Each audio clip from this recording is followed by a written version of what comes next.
जय साथियों, स्वागत है आप सभी का एक बार फिर से। उम्मीद है दोस्तों आप सभी बेहतरीन होंगे और आप सभी की तैयारी बहुत शानदार चल रही होगी। दोस्तों आज हम लोग बात करने वाले हैं एनटीपीसी जो 2020 का एग्ज़ाम हुआ था उसमें जीके जिसके 15 क्वेश्चन। दोस्तों इससे पहले इसी सेट के हमने 20 क्वेश्चन करवाए थे और इसमें हम लोग लगभग बाकी बचे जितने भी क्वेश्चन हैं वो सभी करने वाले, सिर्फ 15 लिख दिया है ताकि 16, 17, 18 इसे लिखने समय अच्छा नहीं लगता। और जो बेहतरीन क्वेश्चन है मैंने वही उठाए हैं, ठीक है। तो ये बहुत अच्छे क्वेश्चन है, आप इसमें देख सकते हैं। तो आप देख सकते हैं 18/12/2020 की ये शिफ्ट है एनटीपीसी की और ये फर्स्ट शिफ्ट के हम लोग क्वेश्चन कर रहे हैं। तो इसमें जितने भी बचे हुए क्वेश्चन थे पिछले वीडियो के वो सभी इसमें हमने उठा लिए हैं, ठीक है। तो शुरुआत करते हैं आज के बेहतरीन क्वेश्चनों की। अगर आप रेलवे के किसी भी एग्जाम, चाहे वो RPF constable, LP technician, NTPC group D हो, इसमें ये क्वेश्चन आपको करने ज़रूरी है क्योंकि लगभग ऐसे ही क्वेश्चन आपके एग्जाम में देखने को मिलेंगे, ठीक है। चलिए शुरुआत करेंगे आज के पहले क्वेश्चन से और पहला क्वेश्चन आपकी स्क्रीन पर ये रहेगा। क्वेश्चन कह रहा है निम्नलिखित में से, क्वेश्चन देखिए, क्या निम्नलिखित में से कौन सा दर्रा श्रीनगर और लेह को जोड़ता है? कौन सा दर्रा श्रीनगर और लेह को जोड़ता है? बताएंगे राइट आंसर क्या होगा। श्रीनगर और लेह को कौन सा दर्रा जोड़ता है, ये क्वेश्चन आपसे पूछा गया। क्वेश्चन का राइट आंसर विकल्प उत्तर ये होगा, जोजिला दर्रा जो है वो श्रीनगर को लेह से जोड़ता है।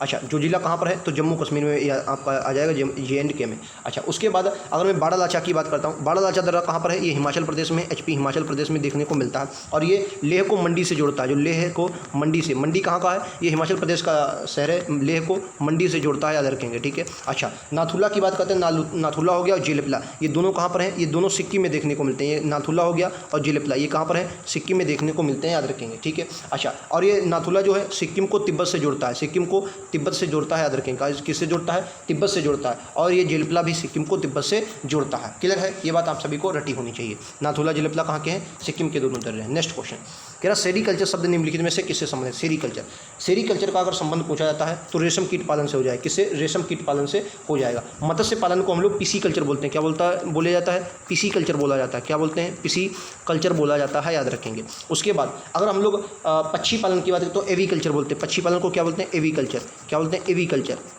एवी कल्चर बोला जाता है, याद रखेंगे, ठीक है, पक्षी पालन को। अच्छा, उसके बाद मधुमक्खी पालन बोला जाता है एपी कल्चर। क्या बोलते हैं? AP culture. ये आपका एवी है और ये क्या है? ये एपी है, एपी कल्चर होता है, याद रखेंगे, एपी कल्चर होता है। क्लियर है? चलिए नेक्स्ट क्वेश्चन ये देखिए, खेलो इंडिया यूथ गेम 2020 किस शहर में आयोजित किए गए थे? खेलो इंडिया 2020 की बात करता है। अब अच्छा, खेलो इंडिया यूथ गेम 2020 पूछा गया, लेकिन आपको नए भी पता होने चाहिए। वैसे अगर 2020 की बात करते तो असम के गुवाहाटी में आयोजित किए गए थे, असम के गुवाहाटी में इनका आयोजन किया गया था। दूसरी बात आपको ये बात याद रखनी है, अगर हम लोग 2024 में बात करते हैं, जो खेलो इंडिया यूथ गेम 2024 की बात करते हैं, 2023 वाले थे जो 2024 में हुए, ये कहाँ पर हुए? तो तमिलनाडु में। कहाँ पर हुए? तमिलनाडु में हुए, याद रखेंगे, तमिलनाडु में हुए, ठीक है। अच्छा, खेलो इंडिया यूथ गेम्स। अच्छा, अगर पूछे 2023 में कहा, 2023 वाला भी पूछ सकता है, तो 2023 में पूछे तो मध्य प्रदेश में हुए। क्वेश्चन ये भी पूछ सकता है कि पहले खेलो इंडिया यूथ गेम कब हुए, कब, क्या पूछे? पहले कब हुए? तो क्या बोलेंगे? पहले 2018 में हुए, सॉरी हाँ 2018 में। पहले कहाँ पर हुए? तो 2018 में, और ये दिल्ली में हुए थे। कहाँ पर हुए थे? दिल्ली में। ये पहले भी आपको याद रखनी है, पहले 2018 में दिल्ली में हुए, 2020 में गुवाहाटी में हुए, 2024 में तमिलनाडु में होंगे और 2023 में मध्य प्रदेश में हुए। क्लियर है? चलिए नेक्स्ट क्वेश्चन आपकी स्क्रीन पर ये रहेगा, राइट आंसर क्या है आपको बताना है। अगला क्वेश्चन कह रहा है, भारत के किन दो शहरों के बीच पहली semi high speed train Vande Bharat express चलती है? पहले जो सबसे पहले जो सेमी हाई स्पीड चलाई गई वंदे भारत, तो वंदे भारत के बारे में आपको पता होना चाहिए। इसमें ये क्या है? ये इंजन रहित ट्रेन है और इंजन रहित के साथ साथ याद रखें कैसी ट्रेन है? तो सेमी हाई स्पीड है। कैसी है? सेमी हाई स्पीड है। और साथ ही ये भी याद रखना है, क्या पहली वंदे भारत जो एक्सप्रेस चलाई गई थी, कब चलाई गई थी? 2019 में चलाई गई। पहली वंदे भारत कब चलाई गई? तो क्या बोलेंगे? पहली जो चलाई गई थी 2019 में पहली वंदे भारत एक्सप्रेस चलाई गई थी, ठीक है। इंजन रहित है और पूर्णतः भारत में बनी है, ठीक है, पूर्णतः भारत में डिजाइन की गई है, याद रखेंगे, ठीक है, डिजाइन की गई है, पूर्णतः भारत में डिजाइन की गई। पहली कहाँ से चली थी? तो याद रखेंगे नई दिल्ली से वाराणसी के बीच चलाई गई थी। नई दिल्ली से वाराणसी के बीच ये चलाई गई थी पहली 2019 में। कब चलाई गई थी? तो क्या बोलेंगे? 2019 में चलाई गई थी, ठीक है। नेक्स्ट क्वेश्चन आपकी स्क्रीन पर रहेगा। अगला कह रहा है, विश्वकला की पटचित्र शैली है निम्नलिखित में से किस राज्य की सबसे पुरानी लोकप्रिय कला है? किस राज्य की सबसे पुरानी लोकप्रिय कला हो जाएगी? बताएं। देखो ये जो होती पट्ट मतलब क्या होता है? पट्टचित्र मतलब ये कपड़े पर बनाई जाती है। पट्ट मतलब कपड़ा होता है ना, ये कपड़े पर चित्रकला की जाती है और ये उड़ीसा से संबंधित। किससे दोस्तों? ये उड़ीसा से संबंधित है, याद रखेंगे। और उड़ीसा की सबसे पुरानी लोकप्रिय चित्रकला के रूप में आती है। और पट्ट मतलब क्या होता है? ये कैनवास यानी कपड़े पर संबंधित होती है, याद रखेंगे। चलिए नेक्स्ट क्वेश्चन पर चलते हैं। अगला क्वेश्चन कह रहा है निम्नलिखित में से भारत के सबसे युवा राष्ट्रपति कौन थे। Very important question. भारत के सबसे युवा, देखो पहले राष्ट्रपति कौन हो जाएंगे, राजेंद्र प्रसाद, दूसरे राधाकृष्णन हो जाएंगे। और भारत के जो अगर पूछे प्रथम मुस्लिम, तो प्रथम मुस्लिम कौन हो जाएंगे, जाकिर हुसैन। अच्छा, आंसर क्या होगा, नीलम संजीवा रेड्डी। नीलम संजीवा रेड्डी के बारे में अगर मैं पूछता हूँ, ये क्या है, ये आपको ये भी याद रखना है, ये छठे राष्ट्रपति थे, किसमें, ये 6वें नंबर के छठे राष्ट्रपति थे नीलम संजीवा रेड्डी। और इनका कार्यकाल अगर पूछा जाए तो 1977 से इनका कार्यकाल जो रहा 1982 तक इनका कार्यकाल रहा था, याद रखें, नीलम संजीवा रेड्डी का। और मात्र ये 64 वर्ष की उम्र में बने थे, क्या, मात्र 64 वर्ष की उम्र में बने थे नीलम संजीवा रेड्डी। ठीक है, क्वेश्चन के अनुसार सबसे युवा राष्ट्रपति कौन हो जाएंगे, ये क्वेश्चन के अनुसार हो जाएंगे। ठीक है, तो युवा राष्ट्रपति को नीलम संजीवा रेड्डी 64 वर्ष की उम्र में ये बने थे, याद रखें। क्लियर है, बनने वाले राष्ट्रपति थे। अच्छा, उसके बाद ये क्वेश्चन और भी पूछा जा सकता है, जैसे ये छठे नंबर के हो गए, इनके बाद कौन बना था, तो ज्ञानी जेल सिंह। 1982 से जो जिनका कार्यकाल शुरू हुआ वो 7वें नंबर के कौन थे, तो ज्ञानी जेल सिंह थे। कौन थे, ज्ञानी जेल सिंह थे, याद रखेंगे। अच्छा, ये भी पूछ सकता है कि सबसे ज़्यादा उम्र के कौन थे, तो सबसे ज़्यादा उम्र के अगर पूछा जाए तो के आर नारायण। ये कब, इतने 77 वर्ष की उम्र में बने थे, ये 77 वर्ष की उम्र में बने थे, याद रखेंगे, के आर नारायण। और एक कितने नंबर के थे, 10वें नंबर के थे, किसमें, 10वें नंबर के थे, याद रखेंगे, 10वें नंबर के राष्ट्रपति थे के आर नारायण, याद रखेंगे, सबसे ज़्यादा उम्र के थे। क्लियर है, सबसे ज़्यादा उम्र के आर नारायण थे, 77 वर्ष की उम्र के थे, 10वें नंबर के राष्ट्रपति। सबसे कम उम्र के क्वेश्चन के अनुसार नीलम संजीवा रेड्डी हो जाएंगे। ठीक है, next question, international court of justice का हेड क्वार्टर कहाँ स्थित है, हेड क्वार्टर मतलब इसका मुख्यालय कहाँ स्थित है। इसकी स्थापना की बात करते हैं, इंटरनेशनल कोर्ट ऑफ जस्टिस, जिसे हम लोग अंतर्राष्ट्रीय न्यायालय के नाम से जाना जाता है। तो अंतर्राष्ट्रीय न्यायालय की बात करते हैं, जो संयुक्त राष्ट्र है उसकी एक संस्था है। ठीक है, अंतर्राष्ट्रीय न्यायालय, इसकी स्थापना 1945 में हुई थी, कार्य इसने 1946 से शुरू किया था, स्थापना 1945 में हुई थी। ठीक है, जो 6 अंग आते हैं, संयुक्त राष्ट्र के कितने अंग हैं, तो 6 अंग हैं, 6 अंगों में से एक ये हो जाता है। सभी का मुख्यालय न्यूयॉर्क में है, लेकिन एकमात्र है जिसका मुख्यालय कहाँ, द हेग में स्थित है। कहाँ पर है, द हेग में स्थित है, याद रखेंगे। क्लियर है, 1945 में इसकी स्थापना हुई थी, द हेग में इसका मुख्यालय हो जाए। क्लियर है, चलिए नेक्स्ट क्वेश्चन पे चलते हैं। और द हेग कहाँ पर पड़ता है, नीदरलैंड में पड़ता है। कहाँ पर, नीदरलैंड में पड़ता है, याद रखेंगे, कहाँ पर पड़ता है, नीदरलैंड में पड़ता है। नेक्स्ट क्वेश्चन, गोबी मरुस्थल निम्नलिखित में से किस महाद्वीप में स्थित है, गोबी मरुस्थल निम्नलिखित में से किस महाद्वीप में स्थित है। महाद्वीप की बात करते हैं, गोबी मरुस्थल आप सभी को पता होगा, ये एशिया महाद्वीप में पड़ता है। कहाँ पर पड़ता है गोबी मरुस्थल, तो चीन, कौन सा हो जाएगा, चीन और ये मंगोलिया की सीमा पर, चीन और मंगोलिया की सीमा पर ये देखने को मिलता है। उसके अलावा और भी आपको एशिया के बता देता, जैसे एशिया का तकला मकान बहुत फेमस है, कौन हो जाएगा, तकला मकान, तकला मकान कहाँ का है, तो क्या बोलेंगे, एशिया का बहुत फेमस है। उसके बाद कराकुम भी याद रखना, कराकुम बहुत फेमस है, कहाँ का है, एशिया का है। दस्त-ए-कबीर, ये आपका ईरान वाले क्षेत्र में देखने को मिलता है, दस्त-ए-कबीर, ये भी कहाँ का, एशिया का मरुस्थल है। दस्त-ए-कबीर हो गया, दस्त-ए-लुक हो गया, दस्त-ए-लुफ्त, दस्त-ए-लुक होते हैं। ठीक है, दस्त-ए-लुत, लुक नहीं लुत बोलते हैं, दस्त-ए-लुत, दस्त-ए-कबीर, ये कहाँ के, ये आपके एशिया के हो जाएंगे। उसके अलावा, एशिया के अलावा अगर मैं आपसे उत्तरी अमेरिका की पूछ लूँ, उत्तरी अमेरिका, तो उत्तरी अमेरिका का सोनोरन बहुत फेमस है, सोनोरन। उत्तरी अमेरिका का कौन सा हो जाएगा, सोनोरन बहुत फेमस है। अफ्रीका में तो आपको पता ही होगा, कालाहारी, अफ्रीका में कौन सा हो जाएगा, अफ्रीका में कालाहारी बहुत फेमस है, कालाहारी। और सबसे बड़ा कौन सा हो जाएगा, याद रखेंगे, सबसे बड़ा कौन सा है, सहारा भी याद रखेंगे, कहाँ पर है, सहारा भी कहाँ पर है, ऑस्ट्रेलिया में, अफ्रीका में ही देखने को मिलता है। उसके अलावा दक्षिणी अमेरिका की बात करते हैं, दक्षिणी अमेरिका की बात कर लेते हैं।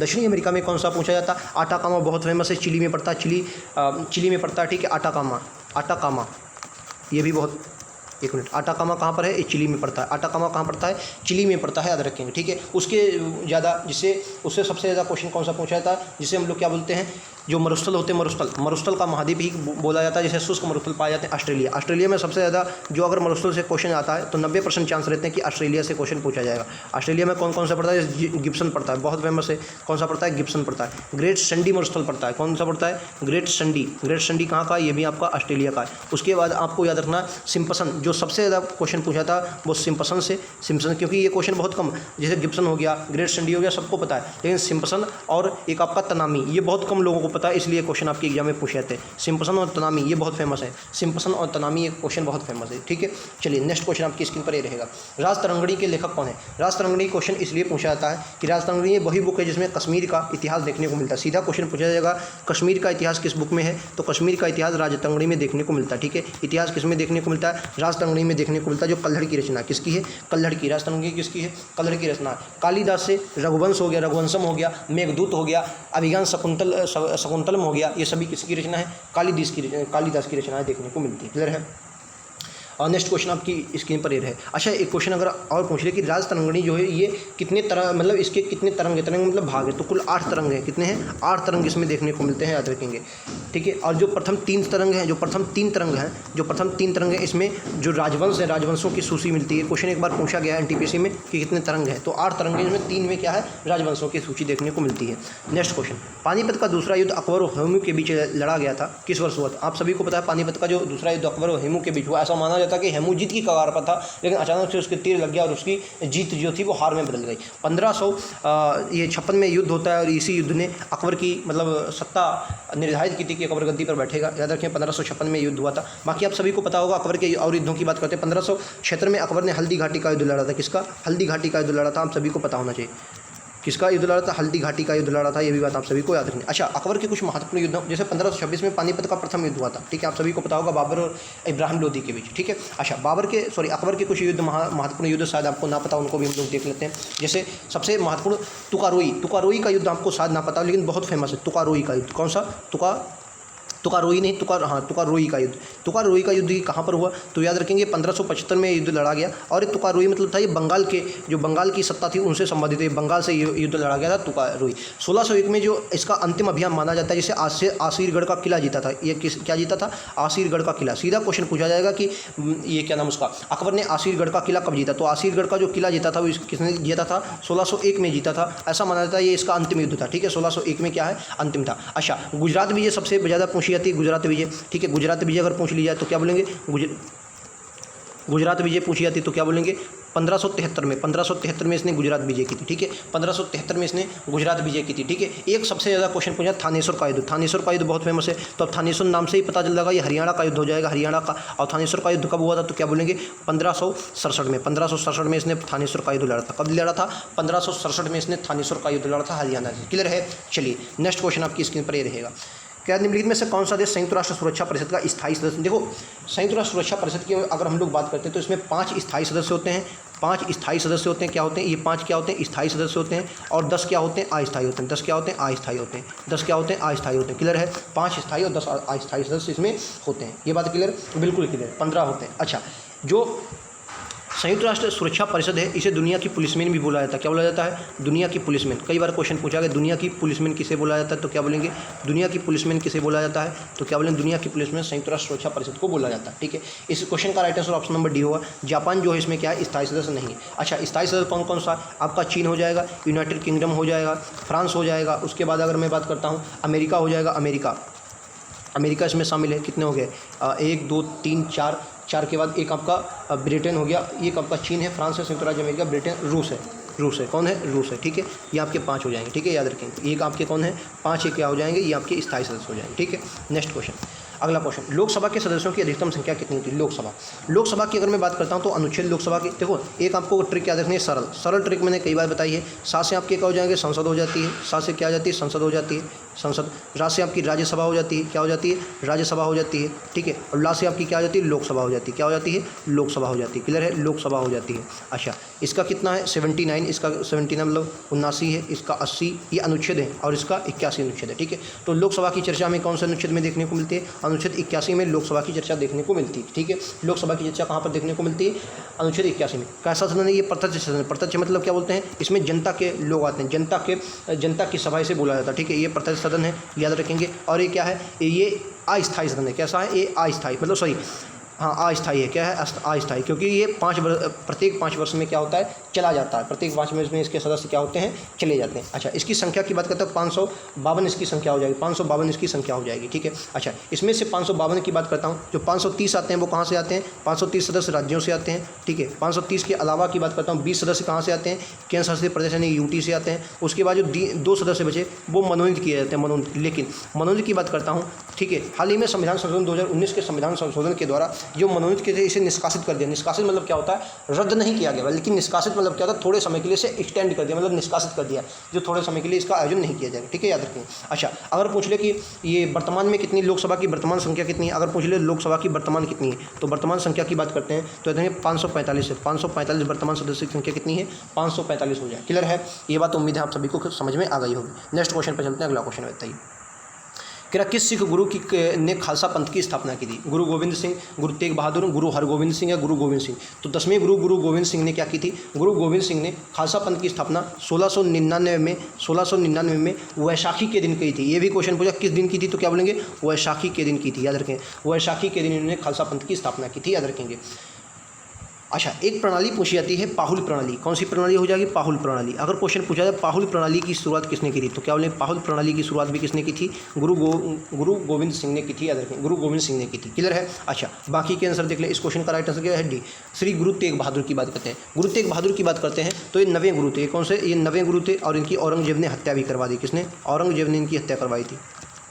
औरंगजेब ने की हत्या का आदेश दिया था। हरगोविंद जी की बात करते हैं, ये 6ठे गुरु थे। ये क्या थे? 6वें गुरु थे। ठीक है, याद रखेंगे। ठीक है, क्लियर है? चलिए नेक्स्ट क्वेश्चन, अगला क्वेश्चन देखिए। सुकन्या समृद्धि योजना क्या है? सुकन्या समृद्धि योजना की हम लोग बात करते हैं। सुकन्या समृद्धि योजना क्या है? देखिए, सुकन्या समृद्धि योजना की शुरुआत की बात करते हैं 2015 में इसकी शुरुआत की गई। 2015 में 22 जनवरी 2015 में इसकी शुरुआत की गई थी, याद रखें। इसमें क्या होता है? बालिका से उसके जन्म से 10 वर्ष की आयु तक, मतलब जन्म से 10 वर्ष की आयु तक जब भी आप खाता खुलाना चाहें उसका खाता खुल जाता है। और इसमें क्या है? न्यूनतम 250 रुपये आपको जमा करने होते हैं। 250 रुपये इसमें जमा करने होते, फिर 1.5 लाख रुपये का आपको उसमें वार्षिक दिया जाता है। ठीक है, और इसमें क्या है? कन्या की उम्र कितनी? 21 वर्ष बाद में जब हो जाती है तब ये दिया जाता है। ठीक है, ये आपका योजना से संबंधित है। अब इसमें ऑप्शन देख लीजिए। ऑप्शन कह रहा है कि लड़कियों की आत्मरक्षा कौशल विकसित करना। कौशल से इसमें कोई संबंधित नहीं है सुकन्या समृद्धि योजना। साइकिलों की बात नहीं की गई है। आगे ऑप्शन 2 दिए गए। इसमें बालिकों के लिए लघु जमा योजना थी। बिल्कुल, ये क्या है? छोटी जमा, लंबी मतलब लघु मतलब क्या होता? छोटा। ठीक है, छोटी जमा योजना थी जिससे संबंधित था। ठीक है, तो राइट आंसर क्या हो जाएगा? सी। 2015 में योजना, ये भी आपको याद रखनी है। नेक्स्ट क्वेश्चन, आज का अंतिम क्वेश्चन देखिए। कंप्यूटर के किस भाग को उसका मस्तिष्क कहा जाता है? कंप्यूटर के किस भाग को मस्तिष्क कहा? तो CPU, सेंट्रल क्या बोलते हैं? सेंट्रल प्रोसेसिंग यूनिट, जो क्या है? कंप्यूटर का मस्तिष्क बोला जाता है, हृदय या मस्तिष्क बोला जाता है, याद रखेंगे। यही कंप्यूटर के सभी कार्यों को कंट्रोल करता है। तो राइट आंसर सी हो जाए। यहाँ तक हमने बेहतरीन क्वेश्चन किए। उम्मीद है सभी को क्वेश्चन पसंद आए हो। क्वेश्चन कैसे लगे कमेंट सेक्शन में ज़रूर बताएं। NTPC के ऐसे क्वेश्चन में आपको NTPC हो गया, ग्रुप डी हो गया और सभी एग्जाम के क्वेश्चन देता रहूँगा, जिससे आपकी तैयारी और भी बेहतरीन होगी और आप बेहतरीन दिशा की ओर बढ़ेंगे। ठीक है, तो अगर वीडियो पसंद आए तो एक बार लाइक से सब्सक्राइब जरूर करें। मिलते हैं अगली वीडियो में। आज के इतना ही। थैंक यू दोस्तों। जय हिंद, जय भारत।